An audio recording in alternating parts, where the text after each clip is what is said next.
quelques grands thèmes de la sagesse universelle. Il existe une sagesse indépendante du temps et de l'espace, une sagesse valable au XXe siècle de notre ère et aussi au XXe siècle avant notre ère, c'est-à-dire l'âge du Moyen Empire de Thèbes. Et alors ce que les maîtres ont dit voilà des millénaires, c'est tellement actuel que c'est comme s'ils l'avaient dit ce matin.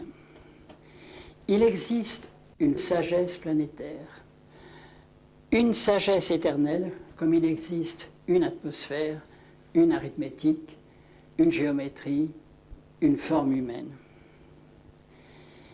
Il existe depuis toujours un ensemble de vérités qui ne dépend ni des humeurs d'un homme, ni de celles des climats. Alors qu'il soit prophète, initié, philosophe ou fondateur de religion, les grands instructeurs, tous ces fils de l'homme qui sont aussi des fils de Dieu, ont quelque chose à nous apprendre pour la conduite de notre vie. Alors mon travail a consisté à faire dans ce livre Les maîtres de la pensée positive, mon travail a consisté à rassembler les idées forces qui nous ont enseignées et à les regrouper par grands thèmes. La pensée positive est véritablement une nécessité parce que depuis 100 ans, de grandes vagues de pensées négatives ont déferlé sur l'Occident. Et ces vagues de refus et de contestation venaient surtout de France et d'Allemagne, pas tellement des pays anglo-saxons qui sont foncièrement optimistes. Ce qui est curieux, c'est que ces grandes invasions de la pensée négative ont commencé il y a plus de 100 ans, avec le Zarathustra de Nietzsche, qui n'a aucun rapport avec le Zarathustra historique dont je me suis aussi occupé. Alors depuis 100 ans, on a répandu à plaisir des idées néfastes, faisant la critique constante de la civilisation occidentale, et on a répété avec une joie morbide, la logique de la vie, c'est la désespérance. C'est une formule de Sartre. Alors, l'existentialisme athée issu de l'être et le néant a eu beaucoup plus de succès que l'existentialisme chrétien de Gabriel Marcel. Cet existentialisme chrétien qui était fondé justement sur l'espérance. Alors le résultat, ce fut nihilisme, dégoût, lassitude, dépression, nervosité, tant sur un plan individuel que sur le plan collectif, parce que tout un peuple peut faire de la dépression. Et quand les Français n'ont ni guerre ni révolution, ils font de la sinistrose. Et ce sont les champions, n'est-ce pas, des médicaments antidépresseurs. Pourtant, il y a un remède mental absolument gratuit, inoffensif, c'est la pensée positive que l'on trouve dans les livres de sagesse auxquels je ferai allusion. Et pensée positive dont Émile Coué fut en France le rénovateur. Il a été après repris par ces épigones américains. Quand je dis pensée positive, ça n'a pas de rapport avec la philosophie d'Auguste Comte, mais la façon dont il définit le terme positif est très intéressante. Parce qu'il définit positif comme assuré, réel, fixe, solide, palpable, rationnel, utile, pratique, basé sur l'expérience et facteur de progrès. Eh bien, on peut reprendre tous ces qualificatifs en faveur de la sagesse éternelle, puisque positif s'oppose à la fois à passif, négatif et fictif. Alors cette pensée positive issue de la sagesse universelle, eh bien c'est un outil pour transformer les consciences et même les circonstances. Elle provoque des états psychologiques favorables à la réussite et elle réussit à réagir sur le physique. Donc, la pensée positive se représente des choses heureuses afin de les amener à manifestation. Elle imagine, c'est-à-dire qu'elle voit par image, elle voit à l'avance le résultat. Au fond, cela fait penser à cette parole du Christ: tout ce que vous demanderez en priant, croyez que vous l'avez obtenu, et cela vous sera accordé. C'est une phrase qui est très, très profonde. Alors là, on a un bel exemple de pensée positive, parce qu'une image mentale fortement composée finit par créer la réalité correspondante. Et les idées finissent par devenir des faits, dans le bien comme dans le mal d'ailleurs. Alors voilà pourquoi les prophéties de catastrophes sont très dangereuses, parce qu'elles peuvent créer dans le monde invisible, puis dans le monde visible, les désastres qu'elles annoncent. Elles prédisent, puis elles produisent. Donc, il faut penser le bien et le bonheur que nous désirons comme s'il était déjà accompli et possédé. Il faut concevoir pour recevoir. Il faut préméditer. Alors, il est remarquable que préméditer, on ne sait pas pourquoi, mais ça se dit toujours pour les mauvais coups. On peut aussi préméditer le bonheur. On peut préméditer des choses favorables, sans toutefois trop entrer dans les détails. Oui, si vous faites une image heureuse, une image de réussite, il faut quand même qu'elle soit assez générale. Parce que si vous visualisez trop précisément, vous limitez votre manifestation et vous coupez votre image mentale. Cette pensée négative n'a pas que des origines nietzschéennes et sartriennes.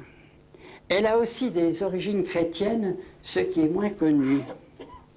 Alors là, je fais allusion à mon vieil ennemi, l'ancien christianisme, sombre et terrifiant, et que j'oppose au christianisme antique, qui finit avec saint Augustin, je vais l'expliquer, le christianisme antique était lumineux et optimiste.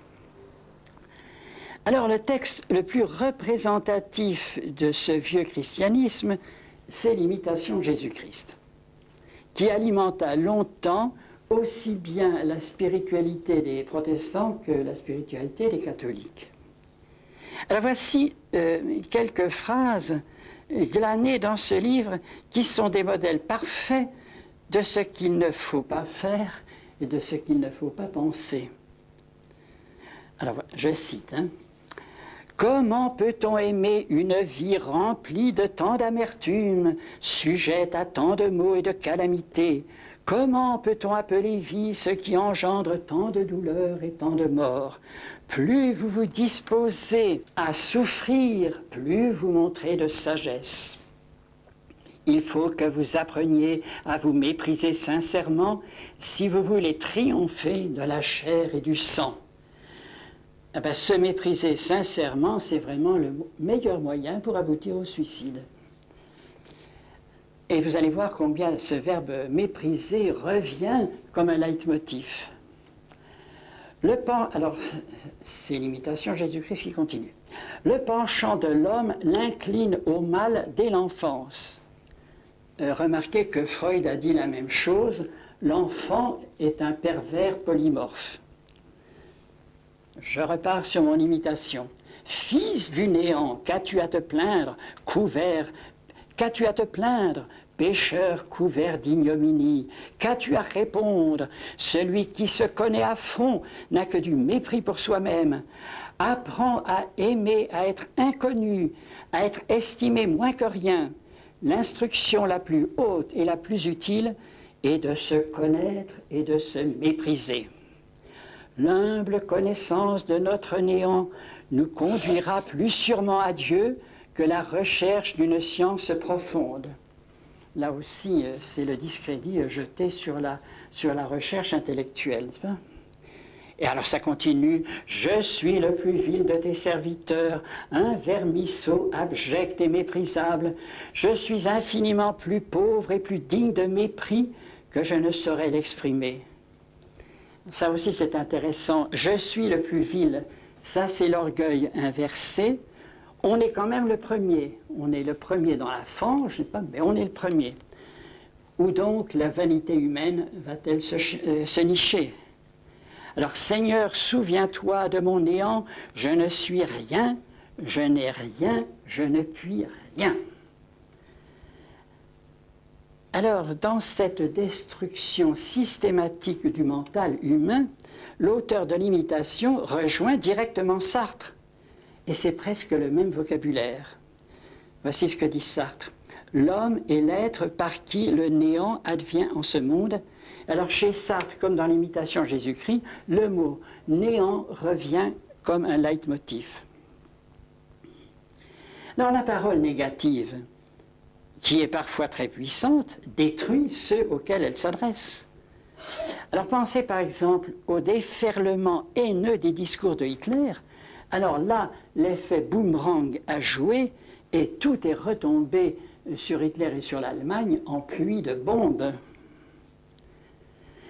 Alors, à propos de ce sinistre personnage, je dois dire que dans les années 88, 89, 90, j'ai eu les plus grandes peines du monde à trouver un éditeur.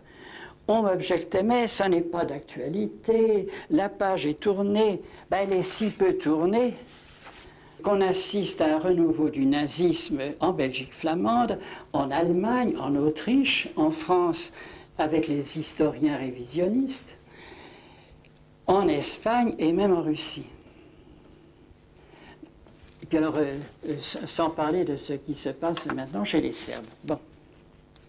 Donc, il est très dangereux de manipuler des concepts pareils. Parce que s'il existe des paroles qui libèrent et qui stimulent, il existe aussi des paroles qui sont des acides, des paroles qui meurtrissent et qui peuvent à la longue tuer. Je pense ici à la calomnie qui constitue un crime parfait, un crime qui ne laisse pas de traces et dans lequel l'assassin ne prend aucun risque. Mais la calomnie se paye comme le reste et le karma des médisants et des moqueurs est parmi les plus terribles. On constate depuis toujours une différence entre philosophie et sagesse. Ce n'est pas du tout la même chose. La philosophie est un échafaudage d'abstraction, tandis que la sagesse est quelque chose qui veut descendre dans la réalité. Et la sagesse est toujours pratique. La philosophie construit des systèmes sans relation avec le quotidien et sans relation avec la qualité humaine du philosophe. Tandis que la sagesse a toujours une attitude éthique et expérimentale. Et surtout, la sagesse s'exprime toujours dans un langage clair et accessible. Alors, on trouve un lien entre la sagesse et la philosophie dans la pensée pragmatique des Américains comme William James, et puis alors tout ce courant de la nouvelle pensée qui, comme par hasard, est issu d'Émile Coué. Ces philosophes américains n'ont pas tellement bonne réputation chez les penseurs européens. On les trouve un peu simplets, parce que le fait de vouloir faire descendre les idées dans le concret irrite nos philosophes, parce que pour eux, les idées doivent rester dans le ciel néoplatonicien. Mais la sagesse antique, qu'elle fût grecque, égyptienne, perse ou chinoise, ne l'entendait pas ainsi. Et Maître Kong, autrement dit Confucius, ne cessa d'enseigner ce qu'il appelle la dialectique, c'est-à-dire que l'acte doit passer sans arrêt de la vérité à la vérification. Car pour ces maîtres, comme Confucius, qu'est-ce qu'une doctrine qui ne rend pas meilleur, plus intelligent, plus efficace et surtout plus heureux? Et qu'est-ce qu'une pensée qui ne tend pas vers la réalisation, vers la manifestation? Et déjà Socrate voulait que l'enseignement des mystères fût répandu dans le public. Il disait, celui qui a été initié au mystère n'a pas le droit de se dérober à l'action et de se croire déjà avant l'heure de la mort dans les îles fortunées, c'est-à-dire dans le paradis. Donc il voulait que l'initié se dirige vers la masse et qu'il l'enseigne. Et finalement, le Christ faisait la même chose quand il vous dit « Ce que vous avez entendu dans le secret des chambres, c'est-à-dire l'initiation, criez-le sur les toits ». Donc, il faut répandre l'enseignement ésotérique et ne pas le garder égoïstement pour soi. Donc, en présence de toute doctrine, il faut se poser la question « À quoi cela sert-il? Que puis-je en faire dans ma vie de tous les jours ? Et que pourrais-je en faire à l'heure de ma mort ?» Après avoir écrit le livre des morts des Occidentaux, je me suis dit, mais tout ce que je raconte là peut servir aussi bien aux vivants. Il n'y a pas vraiment de frontières. Il faut avoir en soi un stock d'idées positives, réalistes, qui nous servent ici et maintenant sur la Terre, et puis là-bas et demain dans l'autre monde. Car ils sont nombreux dans l'au-delà, les gens perturbés par le fait que leur mental n'est pas organisé et ils ne comprennent pas où ils se trouvent et ce qu'ils font là. J'en reviens au philosophe américain et particulièrement à William James qui a dit « Les idées vraies sont celles que nous pouvons assimiler, valider, corroborer notre adhésion et aussi vérifier. » Donc ce qui est vrai peut se vérifier. Sont fausses toutes celles pour lesquelles nous ne pouvons pas. Fin de citation. Donc vérifier, c'est pouvoir à tout moment échanger la monnaie papier des concepts contre la monnaie or de la réalité la plus visible. La vérité vit à crédit. Et William James reprend. Nos pensées et nos croyances passent comme monnaie ayant cours tant qu'elles sont acceptées. Exactement comme les billets de banque. Ils sont valables tant que personne ne les refuse. Mais cela sous-entend qu'il faut que soient pratiquées expressément des vérifications quelque part. Il faut que des confrontations directes aient lieu. Sinon, tout notre édifice de vérité s'écroule. Comme s'écroulerait un système financier à la base duquel il n'y aurait plus de réserve métallique.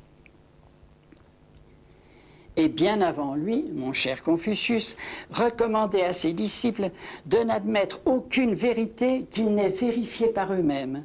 Et il ajoutait, seule l'expérience personnelle a une valeur d'enseignement. Vous voyez, là, on est très loin de la foi d'obéissance et de la foi d'autorité. Donc, les idées doivent descendre dans la réalité quotidienne. Et les paroles de sagesse que nous pouvons collationner dans les écrits des grands maîtres ne sont pas des objets de musée, mais des instruments qui ne demandent qu'à fonctionner. Alors on peut les faire servir en les prononçant à haute voix, en les irradiant de nos propres vibrations. Autrement dit, les paroles de vie attendent leurs utilisateurs. Elles attendent qu'on les mette à l'épreuve et qu'on les fasse entrer dans le domaine de l'existence. Mais ces paroles de vie, comment les trouver? Mais tout simplement par la lecture de certains livres, par la lecture des livres de sagesse. La directrice d'un centre anti-suicide me disait cette phrase que je trouve terrible. « Nous ne pouvons rien pour les gens qui refusent de lire. » En effet, lorsqu'on rejette les Écritures, et je prends ce terme au sens le plus large, au sens universel, eh bien, on se coupe de tout contact avec le monde spirituel. Et ce monde spirituel qui se sert de tous les moyens pour nous rejoindre. Donc, il faut lire pour se nourrir. Or, il y a des gens qui ne mangent jamais, spirituellement parlant, des gens qui sont des sous-alimentés, des affamés qui n'ont pas faim. Et Napoléon n'était pas tendre pour les personnes qui méprisent les livres. Il disait « Les imbéciles ne lisent pas. C'est pourquoi la fortune les néglige. Quand il dit la fortune, il veut dire la chance. C'est pourquoi la chance les néglige. Ce n'est pas avec mon épée, c'est avec ma tête nourrie de lecture que j'ai conquis le monde. Il est utile de lire tout simplement pour que l'esprit ne tourne pas à vide et pour qu'il ne soit pas envahi par 1000 petites préoccupations idiotes. Il faut lire ne serait-ce que pour éloigner de soi les fantasmes, les illusions, les pensées anarchiques, le bavardage intérieur. Donc la lecture est nécessaire pour structurer le mental, pour lui donner une forme, une bonne organisation et pour combattre ce grand ennemi intérieur, j'ai nommé la dispersion, la désintégration, la désagrégation mentale. Alors, cette confusion est entretenue par les médias qui déversent sur nous, dans le désordre, quantité d'informations chaotiques. La télé, par exemple, elle nous fait passer instantanément du monde infantile et débile de la pub et des jeux au monde atroce des enfants violés et assassinés.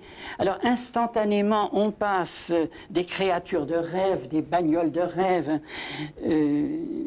des îles tropicales sous les cocotiers, au cauchemar de la guerre perpétuelle et universelle. J'assure, c'est très difficile à supporter. Alors lorsqu'on lit, il est bon de le faire avec lenteur, bien qu'on soit à une époque où l'on recommande la lecture en diagonale. Oui, ça fait toujours plaisir à un écrivain quand on dit « Ah oui, j'ai lu votre livre en diagonale, merci. » oui. Mais la lecture ne peut pas être plus rapide que du temps de Platon, et l'esprit humain est toujours le même. Alors, au point de vue pratique, il est important de s'approprier le texte qui nous a plu. Et on le fait sien pour qu'il nous apporte la force, on s'en imprègne et on l'adapte à sa vie personnelle. On peut même en faire un mantra, c'est-à-dire un mot ou un ensemble de mots ayant un pouvoir. Il y a un mantra que l'on garde à l'esprit et que l'on prononce sur un certain rythme. Le mantra a des rapports avec la musique et la poésie. Et on le trouve sous la même forme verbale en Inde et en Iran zoroastrien. Donc, c'est une affirmation, c'est-à-dire une parole ferme, une parole solide.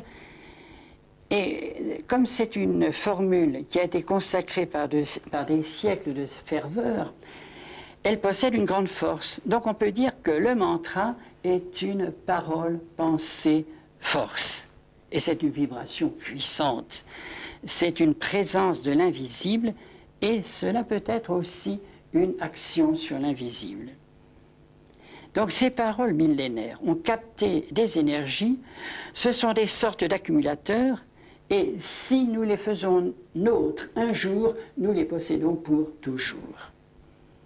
Donc le mantra, c'est la voix forte et la parole d'autorité dont il est question dans le Nouveau Testament. Oui, parce qu'il est dit à plusieurs reprises, le Christ parlait avec autorité et non pas à la façon des scribes, qui devaient parler à la façon des discutailleurs. Et ça fait penser, vous savez, à ces fameuses tables rondes de la télévision ou de la radio où tout le monde parle en même temps et où personne n'écoute. Donc alors quand nous parlons de mantra, de paroles d'autorité, nous parlons tout simplement du verbe créateur, du logos de Philon d'Alexandrie ou de Saint Jean. On a traduit ça par parole, oui, c'est pas mal, mais à condition qu'on lui mette une majuscule. Donc il faut prendre la parole dans son sens le plus vaste et le plus riche de signification. Et cette parole, eh bien, il faut l'actualiser, l'affirmer et la confirmer. Alors, dans Confucius, auquel je reviens toujours, on trouve cette notion très importante. Il dit « Toute notre vie intime et officielle, tout ordre familial et social sont garantis par la rectitude du langage et la droiture du cœur. la correction morale dépend de la qualité et de la juste organisation du langage. Quand le peuple ne sait plus où situer le bien et le mal, un seul remède, rendre correctes les définitions. Une fois définis les concepts, l'homme de bonne qualité cherche toujours à y conformer ses paroles et ses actes. Donc, il faut bien définir le vocabulaire. Nous vivons dans des temps d'inflation verbale qui, je le répète, sont favorisés par la publicité et par le développement excessif des médias. Enfin, avec les hyper et les super, on est toujours dans les superlatifs et la surenchère. Or, comme disait Talleyrand, ce qui est exagéré ne compte pas. Un matin de décembre 70, je disais à Gabriel Marcel, « Je suis très attentif au langage. » Et il me répondit, « Vous avez raison, parce que le langage est la demeure de l'être. Et il faut que la demeure soit propre, solide, ornée, mais pas trop. Et surtout qu'elle soit ouverte et accessible à tous. Or, que de gens n'écrivent que pour eux-mêmes, ne sont compris que par eux-mêmes et encore pas toujours. » J'aurais parlé d'une autre notion, l'amour. Il faut aimer les préceptes, les vérités. Et là, voici ce que Pythagore recommande à propos de l'examen mental à la fin de la journée. N'admets pas le sommeil dans tes yeux appesantis avant d'avoir examiné chacun des actes de la journée. En quoi ai-je fauté? Qu'ai-je fait? Lequel de mes devoirs n'ai-je pas accompli? Parcours toutes tes activités en commençant par la première, puis si tu as commis des lâchetés, promets-toi de te corriger. Si tu as fait des actions utiles, réjouis-toi, habitue-toi à ces préceptes, médite-les, il faut que tu les aimes. Ils te mettent sur les traces de la vertu divine. Donc, la recherche des vérités doit être complétée par l'adhésion du cœur. Il n'est pas nécessaire d'aimer les articles du Code civil, mais il est important d'aimer les préceptes qui dirigent notre vie. D'ailleurs, philosophie plutôt, étymologiquement, ça signifie amour de la sagesse. Et voici une bonne définition de la sagesse. C'est la connaissance des choses divines et des choses humaines. Naturellement, il s'agit de sagesse autant au sens de connaissance, de science de vie, et non pas de modération, d'absence de passion et de désir. Quand on demande aux enfants d'être sages, ce n'est pas cela. Ce n'est pas la sagesse renoncement, mais c'est la sagesse épanouissement. Et en effet, elle peut concerner les choses divines et les choses humaines. Par la bouche d'Ésaïe, l'Éternel Dieu disait « Je vous ai donné tous mes serviteurs les prophètes, me levant matin et les envoyant chaque jour. » Alors naturellement, ces prophètes, on les connaît, c'est Jérémie, c'est Isaïe, Daniel, etc. Mais il faut ajouter Orphée, Akhénaton, Zarathustra, Pythagore, Sakyamuni, Mengtse et Socrate. Voilà des gens qui ont été les porte-paroles de Dieu. Et on peut dire qu'à chaque époque, Dieu se lève de bon matin pour envoyer ses serviteurs sur les routes de la terre. Autrement dit, tous les peuples sont élus, mais ils ne le sont pas en même temps. Ils le sont tour à tour. Et Mahomet lui-même affirme « De grands instructeurs ont été délégués auprès de chaque race. Dieu n'a laissé aucune communauté sans prophète, sans conseiller et sans guide véridique. » Et Saint Jean lui-même, il voit passer dans les cieux grecs un ange qui porte l'évangile éternel et qui est destiné à toutes les tribus, à toutes les langues, à toutes les nations de la terre. Il s'agit bien d'universalisme. Et alors un autre universaliste, c'est Saint Paul, quand il est à Athènes, debout dans l'aréopage, il dit « Dieu a fait naître d'un seul homme tous les peuples répartis sur la surface de la terre. Il a délimité à l'avance leur durée, ainsi que leur territoire. Et voilà qui est intéressant. Dieu a limité la durée des peuples. Alors certains durent 5000 ans, comme les Égyptiens, d'autres à peu près 1000 ans, comme les Romains, et d'autres moins, quelquefois 500 ans. Il a aussi limité la durée des êtres, qu'ils soient humains ou animaux. Si la révélation est universelle, elle est aussi progressive et continue. C'est-à-dire qu'elle se donne peu à peu selon les possibilités de réception du prophète et de son peuple. Par exemple, le Bouddha annonce lui-même qu'il aura un successeur en temps voulu. Un autre Bouddha s'élèvera et il donne même son nom Maitreya. Donc c'est une sorte de règle qu'après la mort d'un prophète, sa religion fleurisse pour un temps et elle décline, parfois très vite. Et quand elle est complètement oubliée, apparaît un nouvel instructeur qui, à son tour, enseigne la vérité perdue. Oui, car périodiquement, ça c'est une loi de l'humanité, la vérité est falsifiée. Alors le ciel, qui a une patience d'ange, envoie un nouvel instructeur pour rétablir la vérité dans sa pureté. Le Christ lui-même annonce qu'il n'est pas venu pour abolir la loi et les prophètes, mais pour les accomplir. Et il dit ceci: j'annonce des choses cachées depuis la fondation du monde. Donc, les prophètes avant lui n'avaient pas tout dit.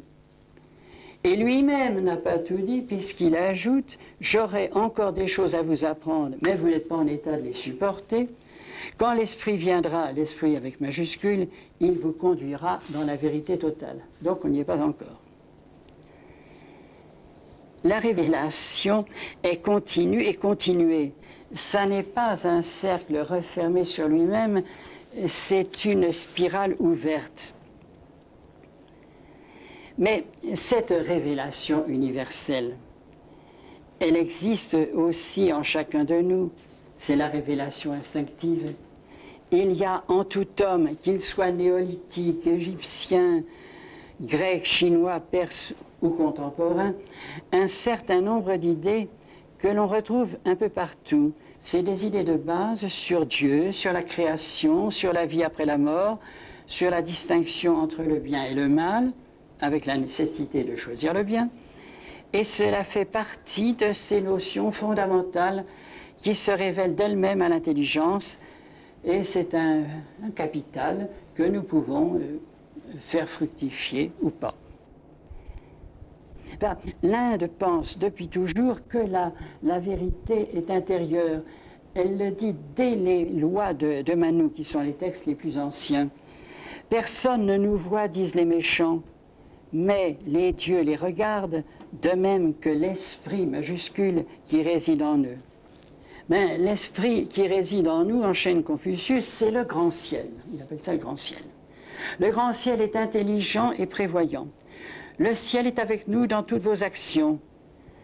Moi, je n'invente rien, dit-il, je me borne à transmettre, je ne peux pas créer des choses nouvelles. La vérité pure et sincère, c'est la voix du ciel.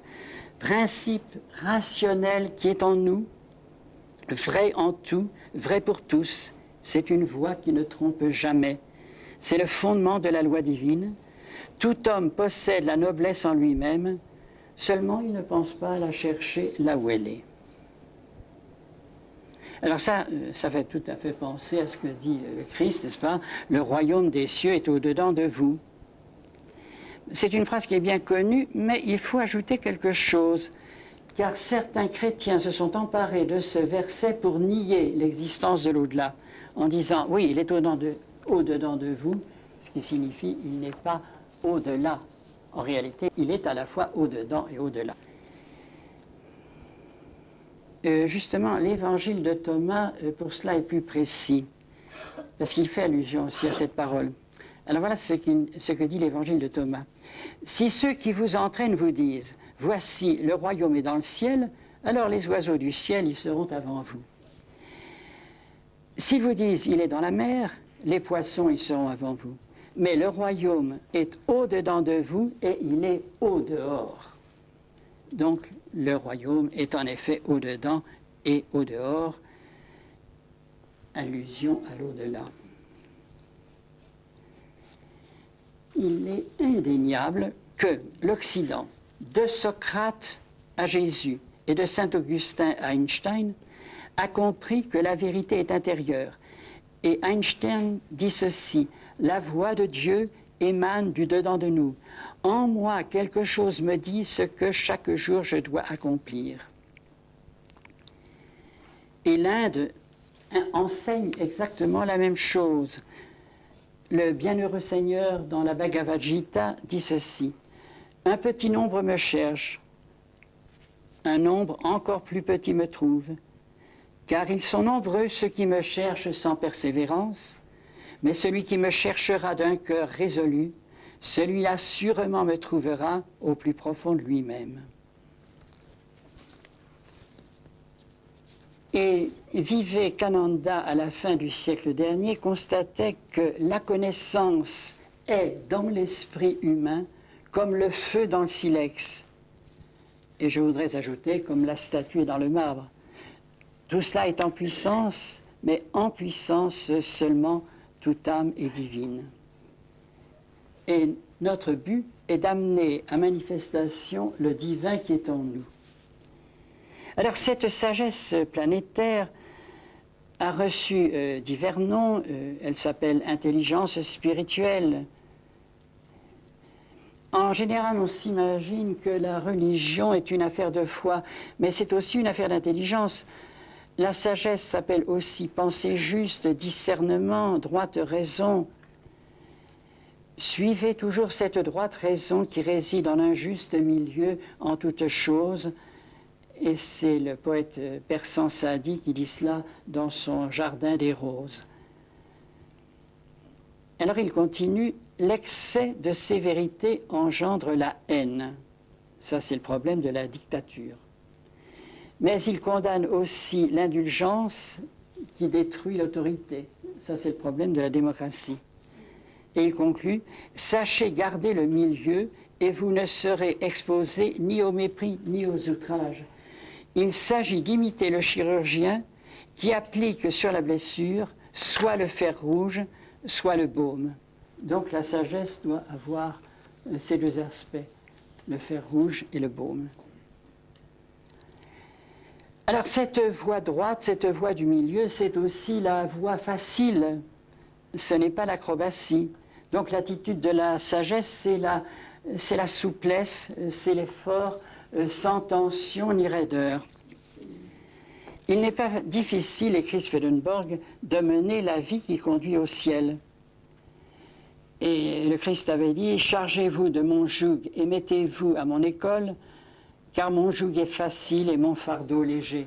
Et je fais observer que joug et yoga, c'est le même mot étymologiquement. Donc son yoga est facile. Il est deux choses qu'il convient d'éviter, ça c'est le Bouddha qui parle: une vie de plaisir, cela est bas et vain, et une vie de mortification, cela est vain et inutile.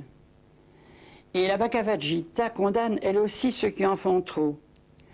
Ô Arjuna, cette union à Dieu, donc ce yoga, n'est atteinte ni par celui qui mange trop, ni par celui qui s'abstient de nourriture, ni par celui qui passe son temps à dormir, ni par celui qui se prive de sommeil. Ce yoga qui détruit la douleur est atteint par celui qui vit et qui mange conformément à la raison, par celui dont le sommeil et la veille sont bien équilibrés. Et même chose chez Pythagore: veille sur ta santé, dispense avec mesure au corps les aliments, à l'esprit le repos. Trop de soins ou trop peu de soins sont à fuir, car le mal s'attache également à l'un et l'autre excès. Le luxe et l'avarice ont des suites semblables. Il faut choisir en tout le milieu juste et bon. Donc la raison a son mot à dire en matière de spiritualité, et la voie du milieu est aussi la tolérance. Maître, disait Saint Jean, alors âgé d'une vingtaine d'années, nous avons vu un homme qui chassait les démons en ton nom, et nous l'avons empêché parce qu'il ne nous suit point. Là, on voit en germe toutes les intolérances de l'Église. Et Jésus répond, ne l'empêchez pas, car nul ne peut parler mal de moi en faisant un miracle en mon nom. Celui qui n'est pas contre nous est pour nous. Donc, une croyance entachée d'erreur est préférable à pas de croyance du tout. Et une croyance imparfaite est un relais, une halte provisoire qui permettra d'aller plus loin. Que chacun aille à Dieu par le chemin qui lui plaît, disait Voltaire.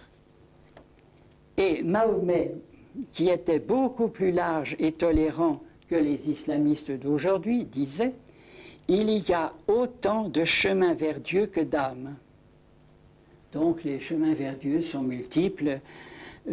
Tous ne passent pas par la religion. Certains peuvent passer par la sagesse, par la philosophie, d'autres par l'action caritative, l'art, l'action écologique, la protection des animaux. Ramakrishna, qui avait pratiqué à la fois l'hindouisme et le christianisme, arrivait à cette conclusion. J'ai trouvé que c'est le même Dieu vers lequel toutes les religions se dirigent par des chemins divers. Et Vivekananda, son disciple, ajoute « En puissance, toute âme est divine. Notre but est de manifester le divin qui est en chacun de nous en maîtrisant la nature extérieure et intérieure. Parvenons à ce résultat par le travail, par l'adoration, par la maîtrise du mental, par la philosophie, par l'une ou plusieurs de ces voies, ou par toutes à la fois. » Le prosélytisme indiscret, l'intolérance, le fanatisme ne se trouvent pas chez les maîtres. En revanche, ils se rencontrent souvent chez les disciples, dont beaucoup appartiennent à l'espèce dangereuse des gens qui en font trop. Et Vivekananda constatait « Tous les esprits faibles et peu développés dans toutes les religions et dans tous les pays n'ont qu'une façon d'aimer leur propre idéal, c'est de haïr tous les autres idéaux. » Donc là, tous les intégristes et tous les barbus se reconnaîtront. Les guerres de religion sont les plus horribles de toutes, et le christianisme n'a pas échappé à la règle. Et il a même dépassé en horreur ses rivaux. Bien que son fondateur ait dit « il y a beaucoup de demeures dans la maison de mon père », ce qui était une invitation à la tolérance la plus large. Et là, quand on étudie la vie de Saint Jean, on voit l'évolution qui s'est produite en lui. Au début, c'est un jeune homme fanatique, intolérant, et par exemple, quand un village de Samarie refuse de les recevoir, il demande à Jésus de faire tomber le feu du ciel sur ce village. Mais par contre, il est mort presque centenaire, et ses derniers écrits sont pleins d'amour, de largeur d'esprit, et il enseigne enfin un message universel. Alors, justement, dans la vie du Christ, on remarque à un moment donné une espèce de crise au cours de laquelle les 12 sont tentés de rejoindre ceux qui se sont retirés. Et à ce moment-là, le Christ leur dit, eh bien, si vous voulez partir, allez. Et ce qui caractérise justement la secte, c'est qu'on ne peut pas en sortir, on est piégé. Parce que la secte, c'est le même mot que sécateur, et étymologiquement, c'est ce qui vous coupe de vos amis, de votre famille, de la société. Et le maître authentique respecte la liberté de chacun. Si vous voulez partir, allez. Maintenant, la multiplicité des croyances ne doit pas nous troubler. La vérité, ça n'est pas une colonne monolithique, c'est un arbre, et un arbre avec des branches très, très diverses. Vous savez, la vérité, c'est comme un cèdre immense. Alors le Coran, qui, je le répète, est tolérant, lui, a cette phrase étrange. « Au jour de la résurrection, Dieu se manifestera d'abord aux créatures sous une forme qu'elles auront niée, et il leur dira « Je suis votre Seigneur ». Mais elles répondront nous prenons contre toi refuge en Dieu, alors Dieu se montrera à elles sous la forme correspondant à leur croyance. Et à ce moment-là, elles l'adoreront. Donc, aux chrétiens, il se montrera sous la forme de Jésus, et lui-même avait dit quelque chose de semblable, « Il vous sera fait selon votre foi ».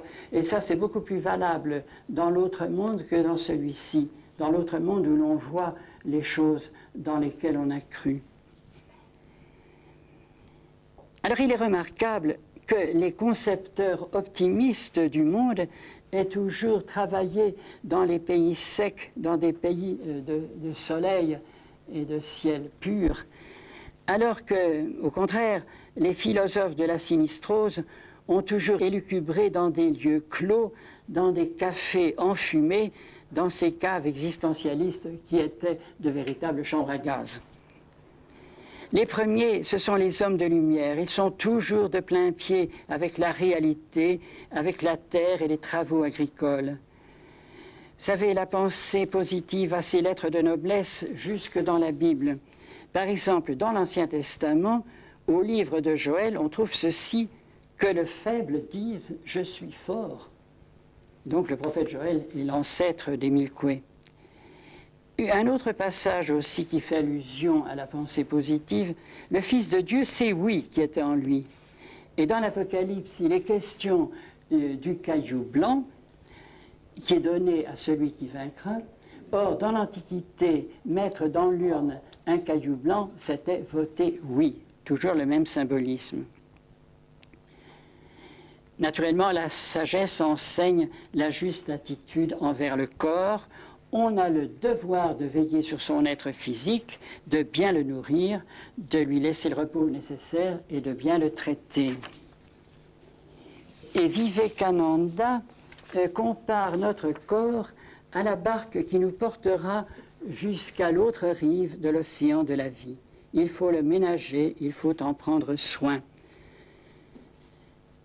Une dernière chose, la sagesse enseigne la juste attitude vis-à-vis du temps. Confucius marchait au bord d'une rivière et il déclara à ses disciples « Tout passe comme cette eau, ni le jour ni la nuit, nulle chose ne s'arrête. » Et exactement à la même époque, Héraclite disait dans les mêmes termes « Toute chose s'écoule, tout est en devenir, on ne se baigne jamais deux fois dans le même fleuve. » Et le fleuve, c'est ce qui va de l'avant, c'est le symbole même de l'avenir. Donc tous les maîtres nous disent de ne pas regarder vers le passé, mais de ne pas vivre non plus dans un avenir lointain. Le bonheur, ce n'est pas un état futur, c'est un état mental présent. Le bonheur, ce doit être tout de suite. Et les maîtres nous enseignent à vivre dans le présent et l'avenir immédiat qui est une sorte d'aura du présent. Horace disait « Pendant que nous parlons, s'enfuit le temps jaloux, cueille le jour et ne croit pas au lendemain. » Et Fontenelle, qui vécut 100 ans, notait « Les grandes âmes sont celles qui s'arrangent le mieux de la situation présente et qui se dépensent le moins en projets pour l'avenir. » Alors ce grand sceptique parlait comme le Christ, à chaque jour suffit sa peine. Et aussi comme Saint-Exupéry, ce qui sauve, c'est de faire un pas, encore un pas, et c'est toujours le même pas que l'on recommence, et ainsi on va très loin. Aristote eut pour successeur un homme excellent nommé Théophraste. Théophraste mourut à 107 ans, et il trouvait dans ses derniers jours que la vie humaine était décidément bien courte.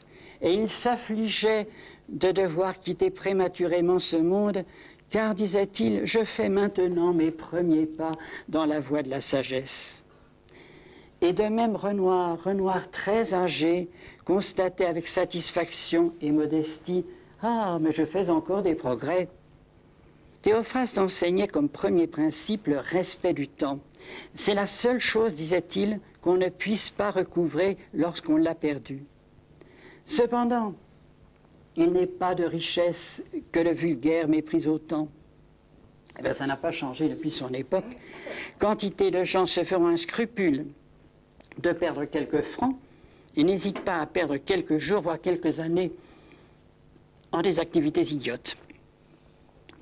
Il est une expression que je trouve abominable, tuer le temps, parce que ça, c'est l'assassinat aggravé de la profanation. Mais attention au boomerang, attention à la riposte du temps qui pourrait bien tuer son assassin.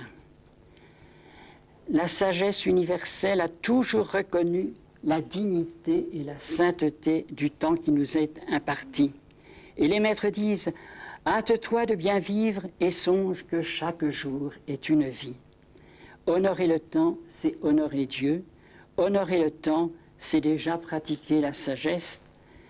Et je voudrais finir sur cette phrase du psalmiste « Enseigne-nous à bien compter nos jours, afin que nous habituions notre cœur à la sagesse. » Merci.